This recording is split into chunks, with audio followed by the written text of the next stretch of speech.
Да, ландшафт, конечно, не изменился.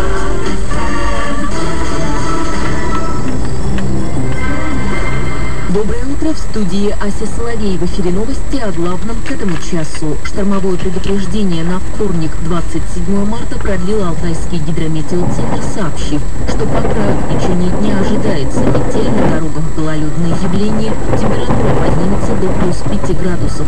Как и вчера, возможно возникновение чрезвычайных ситуаций, связанных с нарушением в работе транспорта, обрывом линий связи и электропередачи.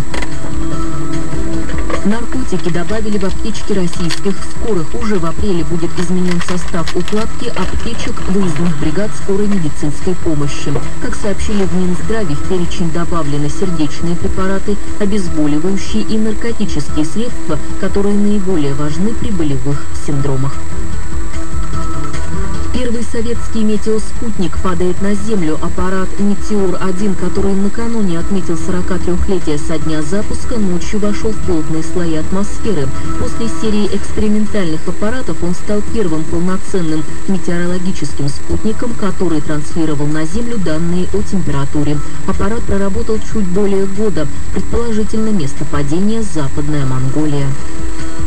Вооруженные силы Японии приведены в состояние повышенной готовности. В Токио отмечают, что это необходимо на тот случай, если северокорейская ракета-носитель, пуск который назначен на середину апреля, упадет на территории Японии. Северокорейская ракета должна вывести на орбиту искусственный спутник Земли. Ряд стран, в том числе Россия, США, Япония и Южная Корея, призвали Пхеньян отказаться от этих планов.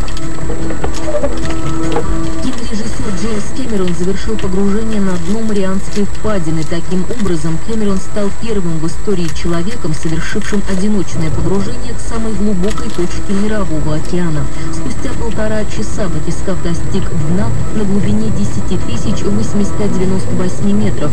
Кэмерон взял образцы пород и живых организмов и провел киносъемку, используя 3D-камеры. Эти кадры войдут в новый документальный фильм знаменитого режиссера.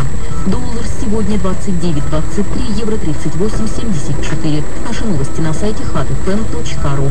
Адрес для информации news@hotfm.ru. Информацию о дорожной ситуации, пробках, заторах, ремонтных работах и путях объезда отправляйте в Twitter-аккаунт Пробки22. И теперь о погоде.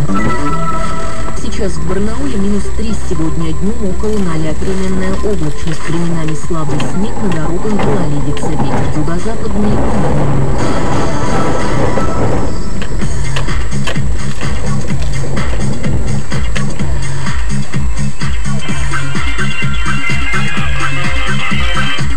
Алло?